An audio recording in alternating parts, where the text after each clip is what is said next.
Trevor does a lot with videos nowadays, and let me just, I guess, I follow him on YouTube, and the videos that he does is, I think they're pretty awesome in my opinion. But Okay. Trevor, can you kind of explain to me, I guess, kind of maybe give a little brief background about yourself? Brief background. Let's see. I was a private investigator for 10 years, then a photographer for a couple of years. And then I saw somebody messing with video. He was doing wedding videos while I was doing photography. I'm like, wow, that looks kind of fun. So I got a Macintosh. I got this thing called the iOmega Buzz, so you could get video into the computer. And I got Final Cut Pro, and I started learning Final Cut Pro. I'm like, wow, this is kind of fun. I think I want to do this, right? So and by the way, in 1990, I got a degree in real estate. I got business administration with a real estate option, did nothing with that degree. That's 1990, right? And then I started learning about editing, and I got a job at a .com in Hollywood. It was called Load Media, and they would take the feed from Reuters News. They would edit it and have their own, commentators, and we would edit news for them, and then it would get uploaded to the internet that day. And it was a graveyard shift. And bear in mind, I'm 37 years old, 6 kids, doing a massive career shift, making nothing. They were paying me $8 an hour, 12 hours, 8 p.m. to 8 a.m., 5 days a week. Well, I got all these kids at home, and my wife's like, but they said, hey, there's going to be stock options. You're going to be rich when this thing goes public, And so like, okay, I'll suck at it for a while. So I did that for a couple months, and it was kind of a fun experience. But eventually my wife's like, dude, you got to get a real job, So barely knowing how to edit, I got a job teaching editing literally in Hollywood. I had everybody from people that could barely use their computer to full-on movie trailer editors that worked in Hollywood. I would teach them to use Final Cut Pro, Apple's new software. They were switching from, generally from Avid, the professional industry standard editing software, into Final Cut, and I was transitioning them. I did that for a couple of years, and the short version is I eventually became an editor myself in Hollywood, and I worked on, for the last 8 or 9 years, I worked on at a place called Soapbox Films, where we edited primarily Marvel and Disney movie content. We did marketing, basically commercials for them, usually stuff that would appear on Disney Channel and Disney XD, sometimes other networks and stuff. But it was basically creating commercials for Marvel and Disney for the last 8 or 9 years. And it was great. It was fun. But eventually, I was like, wow, it seems glamorous. Like, wow, you're working on these big movies. And I was. The last thing I worked on was Thor Ragnarok. So, working on these huge movies, but you're sitting in, like a 10 by 10 room with no windows, just pounding at a computer all day long. So you think glamorous? It wasn't glamorous at all. Kind of fun, but I kind of capped out. A couple years ago, I'm like, hey guys, what about that raise? Like, we're paying you pretty much all we're going to pay an editor at this place with our business model. I'm like, where's the motivation to get better and do more? There was nowhere to go. Right. So my wife and I, a little over 4 years ago, we're like, we need to, it was a great company, by the way, really great people, still in touch with them, super great company. 401k, they take us on trips to, they take us on a cruise, they take us to Mexico once a year. And it was fun, really good people, but I was kind of capped out. So my wife and I were thinking, well, let's, she'd watch these flipping shows and stuff. We should start flipping houses, right? And like everybody thinks that, right? Oh, it's easy, just flip houses. And we thought, well, to flip out, if we had our real estate licenses, that would be easier to flip houses because we have the inside scoop. So we got our licenses, and then we quickly realized, let's say, wait a second, we can invest our own money, have it tied up for months and months while we're trying to get a house renovated, and maybe make 10, 20, 30, who knows how much money off it in this market where that is shifting. So there were way less homes on the market, available for flipping and the like. Or we could just sell a house and make 20 grand with no risk. So my wife jumped in full-time into real estate about 4 years ago. I got my license at the same time, and I was just part-time, I helped her open houses, do a little of the marketing, email stuff. We started doing a little bit of video then. She did the first time, like she did the full-time. She did full-time first, and she was full-time-ish. And then our daughter got married, so she kind of slowed down a little bit, but September 2017, done. I actually got a little bit slow. The industry changed. The company I worked at, they were, TV, but it was all going internet, and they didn't quite shift fast enough. So they had a little bit of a lull. Mm-hmm. And during the lull, they're like, Trevor, see ya. So I got laid off. I see. And I didn't even think about getting another job. I was planning on leaving within 6 months anyway to do real estate full-time because my wife was doing pretty well, and I wanted to do that full-time. I wanted that freedom. I hated being tied down in a 9-to-5 job. And I wanted the freedom. So I was planning on leaving anyway. So they laid me off, and I called my wife at like 2:00 in the afternoon.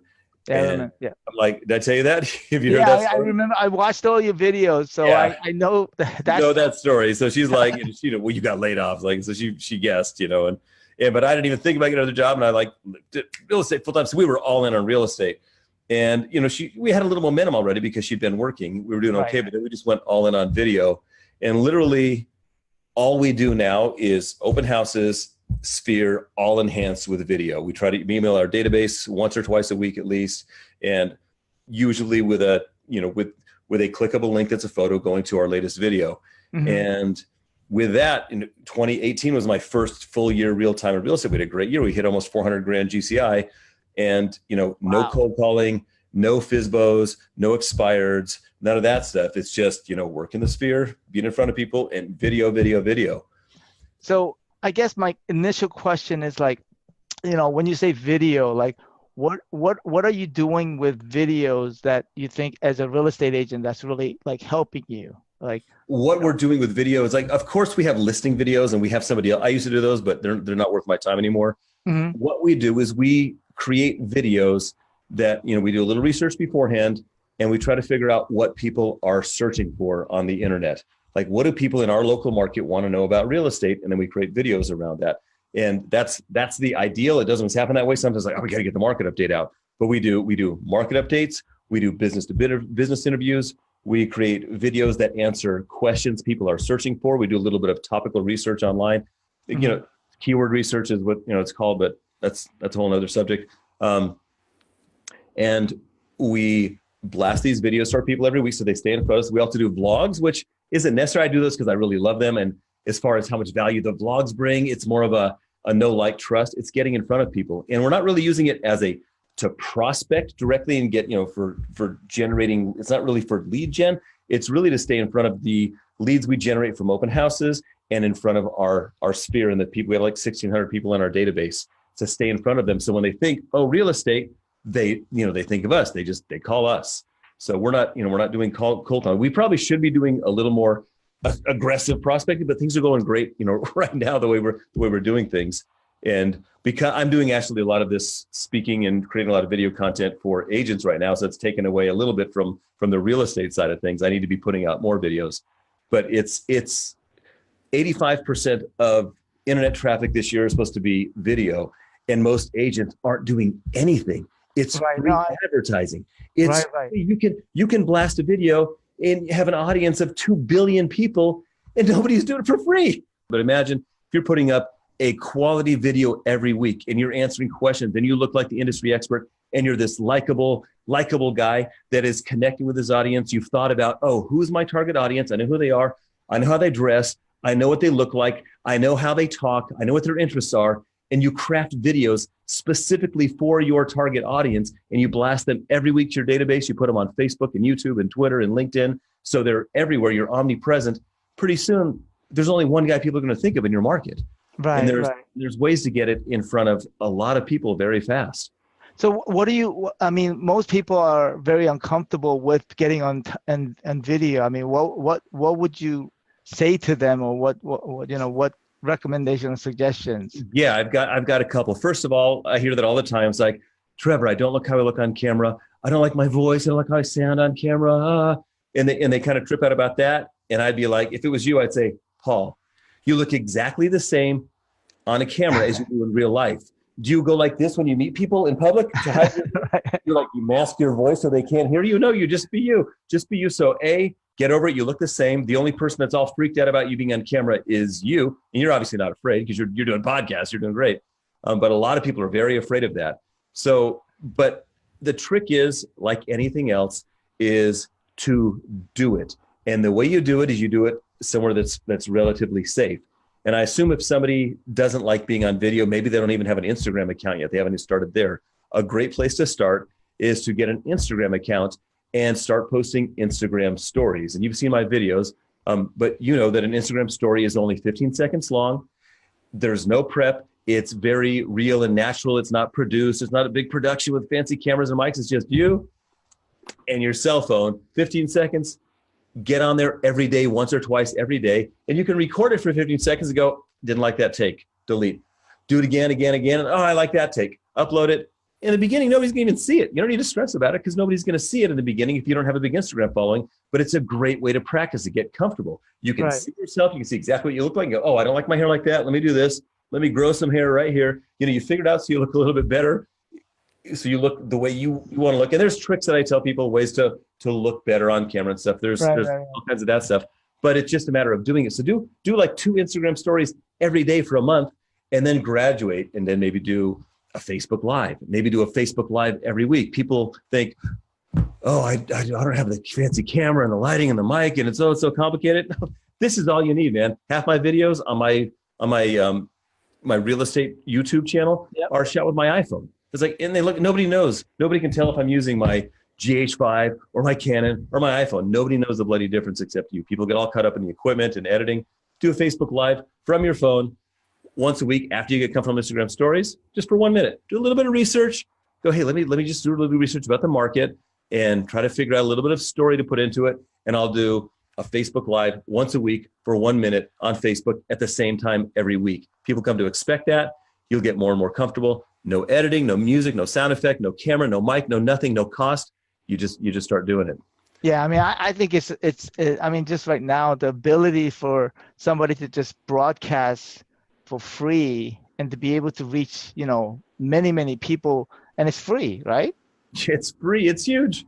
And what it costs? I mean, you know, $100,000 a minute, you know, or more, depending on the time, you know, on network TV. Plus, who watches network TV anymore, man? I don't. Like, I don't at all. My kids watch YouTube. They don't even watch regular TV. I mean, but I guess, like, are people searching really on YouTube, like, you know, for certain topics as it relate to real estate, you think? So yes, I believe some people are, and more will be. I mean, YouTube is the second largest search engine on the planet. So 100%. And Google owns YouTube. So you can search on Google and it can lead you to YouTube as well. So yes, people are searching. And that's the thing. People, you know, like Facebook, I love for now business. You know, we can upload this business now and people will see it and you get hundreds. Sometimes you'll get, I've gotten 10,000 views on a Facebook video, right? But Facebook measures things differently. My understanding is, you know, you're scrolling in your feed and then Paul's video plays for 5 seconds or 3 seconds and Facebook says it's a view. So you'll get like way more views on Facebook. And because it auto plays, there's a lot of people going to see it. So you're getting that exposure. So there is definite value in uploading to Facebook. Plus Facebook, the young kids are leaving. It's more old people now. There's a lot of home buyers on Facebook. So for immediate exposure today and maybe tomorrow for this particular video or any video you upload to Facebook, that's great. Do it. But guess what? In a week, who's going to find this video on Facebook? It's going to get lost, right? It'll be lost. It'll be buried in the feed because Facebook is not a search engine. Right. So somebody that wants to get started, like, what do you recommend for them, or like, what's the best suggestion for them to, you know, besides using Instagram, you know, if they want to go all in on YouTube, you know, is it, you know, how difficult is it, and, you know, how is it as simple as setting up a YouTube channel and start just putting videos up there? That is a great way to start. Like on my YouTube channel for real estate agents, I have a bunch of tips for, you know, creating better content that's watchable. I actually just finished it. Like, I keep learning. I just finished a class with a big YouTube trainer guy about how to get more engagement, more views, how to grow your channel. But to start, yes, just start, create a Gmail account, go to YouTube, create a YouTube account, upload your channel art, upload your image of your face, and then start uploading videos. And here's the number one thing people need to know nowadays. Like in the old days, you know what tags are, right, Paul? You know what tags are? Yeah. Mm-hmm. Yeah. So these are like, you know, words people have identified that they think people are searching so they can find their videos. In the old days, if somebody was going to create a video about real estate in Emerson, they would go Emerson real estate. They would add these tags to YouTube, because when you upload a video, there's a place for tags. And in the old days, that would really help YouTube identify, oh, people would game the system. So YouTube knows that people would game the system. So tags are almost irrelevant now when creating video content. They're all, literally, YouTube has said, we pretty much use them to check spelling. So when people like stuff their word they want to get found in, they're like going to do, I'm going to do one on earnest money. So they find 1,000 ways to say earnest money and they put it in the tags and the description and the title. It's way less meaningful in the tags now. YouTube can now, after about a week, they can figure out the tags better than you can. So yes, you do need to create, well, what's important is to create a title about the topic you're going to talk about. So YouTube has something to latch onto to start with, right? And it doesn't have to be an exact keyword phrase. People go, what's the computer looking for? How YouTube knows how people think. You want to create titles that people will click. YouTube gets your intent. When you create a title that's like, hey, why I moved to Emerson, they get that. They know that it's a video about Emerson, and they will start blasting it. They'll start sharing it to people they think would want to see it. Now, if you have a title that's enticing, you want to create a title that's enticing, clickable, that you look at it and go, oh, that is something I would totally click.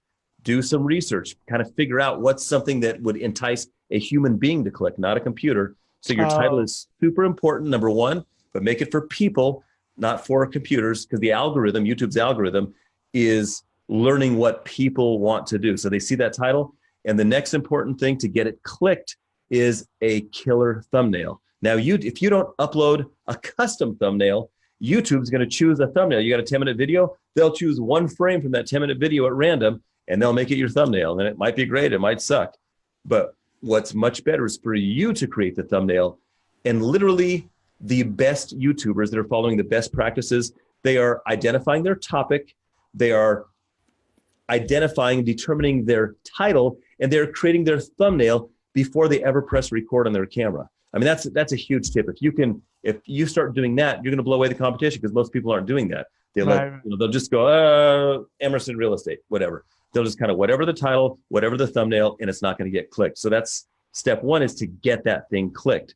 And then, which is title and thumbnail. Yes, fill out the description. Yes, fill out the tags. There's a little bit of value there, but title and thumbnail are just massively huge and important. And number two, YouTube's going to go, oh, we showed, it's called an impression. When YouTube shows your title and thumbnail to somebody, whether it's in suggested videos on the side on the computer, or if you're looking at YouTube, watching a YouTube video on your phone, underneath there's all these videos that YouTube suggests. These are the ones that it thinks that Paul Kim wants to see next. And so when people suggest a Paul Kim video, or when YouTube suggests a Paul Kim video and it's an impression and somebody clicks on it, that's an impression. If they show it to 100 people and 10 people click, that's a 10% click-through rate. That's 10% of the time people see your video, they click on it. If you get that number higher, YouTube's going to go, oh, wow, we showed this video to 100 people and 25 of them clicked on it. That's really good. We're going to keep showing this video. People love it. To start, and then the next thing they look at, which is the most important metric YouTube looks at, is watch time. Paul had a killer thumbnail. He had a killer title. Everybody at Emerson's clicking on it. He's got 50% click-through rate, which is massively huge. You get that, and you're going to just destroy it. But they click on it, and then YouTube goes, wow, after 3 seconds, they left. They only watched 3 seconds of his 12-minute video. The video must have sucked. We're not going to show it as much anymore. We'll give them about a week. They give a ton of juice to the first week, but after the first week, if people aren't watching the video, then YouTube's not going to serve it as much. You're going to get way less impressions. So your goal, once you get them to click, is to keep them watching your video and to keep them on YouTube, because YouTube's most important metric is watch time. How long are people watching your video? And you get credit. And you get credit if, let's say you blast your database, right? And you say, hey, watch my video. They click on it. If you got them onto YouTube watching your video, YouTube's like, oh, you started a session. So it's session starts. So that's another metric they love. You got them to start. And then let's say they watch your video. They watch, 70% of it. And then they see, oh, there's a video from Trevor Jones. And they click and they watch one of your videos and 20 of my videos. You get credit. We both get credit, but you get credit for getting me on YouTube and keeping me there. Oh, really? Yeah. So there's value in that. So it's okay if somebody watches yours and they start and they watch most of it, and then you got them to watch something else. And YouTube goes, oh, I know that Paul Kim viewers like Trevor Jones videos too. So they'll start suggesting Trevor Jones videos to Paul Kim viewers, and they'll suggest more Paul Kim videos to people that are liking your videos. So there's millions of data points YouTube looks at. And I mean, it's getting a little more complicated. deeper and complicated than you want to get. There's a lot involved. But it can be very complicated. But the short version is start making videos, post them, just create a YouTube channel.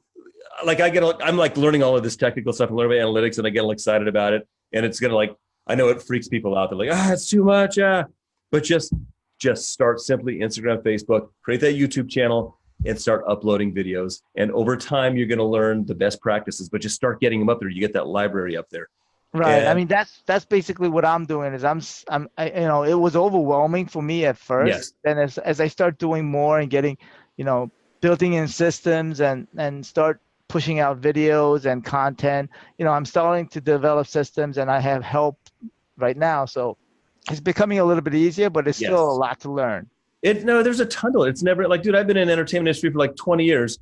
And since I've been doing real estate now almost a year and a half full time, that's it. I've probably learned more in this last year and a half about video and YouTube than I did for the 18 years I was in Hollywood. Wow. There's a ton to learn, but it doesn't have to be complicated. Right. I mean, I mentioned this girl many times, and like in my course and stuff. There's a girl named Jessica Edwards. She's a real estate agent, and she sticks her phone probably in the phone holder in her car and records 90% of her videos from there. She gets thousands of views on YouTube with a video that's not edited, not produced, no fancy camera, because she's giving value to people. So keep people watching, you want to tell them things they want to hear, like how much does a real estate agent make? She'll create videos around topics that people are actually interested in, and so she gets a ton of views from that. So the fancy stuff doesn't matter, and I doubt she's doing. I don't know if she's doing like topic research, keyword research, and doing the proper procedures for titles and tags and descriptions, all that. She's killing it because at the end of the day, what matters most is your content and keeping people engaged. That's right. And there's a lot of ways, there's a lot of ways to do that, but you want to know what you're going to say before you get on camera. I'm going to pick up the camera on my phone and go, hey guys, it's Trevor, Facebook Live. I've been doing real estate for a while, and you start rambling, and then people are gone. You got to get right in, hook them. I mean, here's my for writing, first thing, hook them. And the first, like, guys, did you hear what just happened in Simi Valley? Home prices just skyrocketed 4,000%. You got to see why. Check this out. Get them excited. You got to hook them.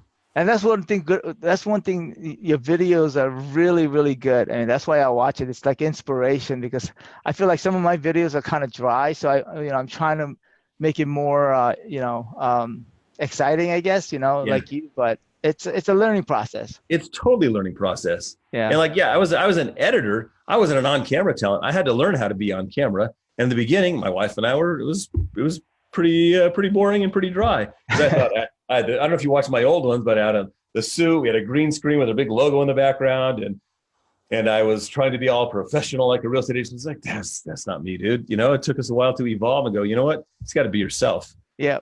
And talk to a human, like I'm talking to you. Talk on your videos. No, people see a camera and they're like, and then they freeze up, because they haven't done it very much. But eventually, hey, I'm just talking to Paul, and talk like a person. You'll get better at it. You'll be more comfortable. I want to thank Trevor for getting online. If people wanted to get in touch with you, what's the best place to get in touch with you, Trevor? The best place is my YouTube channel for real estate agents. It's youtube.com/Trevor Jones Creator. And then on there, you'll have links to, how to reach me and see my stuff. Just hit subscribe, hit the bell, and then you'll be able to get notified every time the video comes up. And if you want to reach me, my email is letsdwv@gmail.com. So let's dominate with video. I will put the links to everything in the notes below, as well as when I push this video out to YouTube, I'll also put it on there in the notes and the description as well. But awesome. I want to thank you for taking time out of your schedule to get online. All right, so hopefully we'll stay in touch, and we'll definitely be watching your videos. Let's do. Awesome. Thanks very much for having me, Paul. It was a lot of fun. All right. Have a good night. See ya. Good night.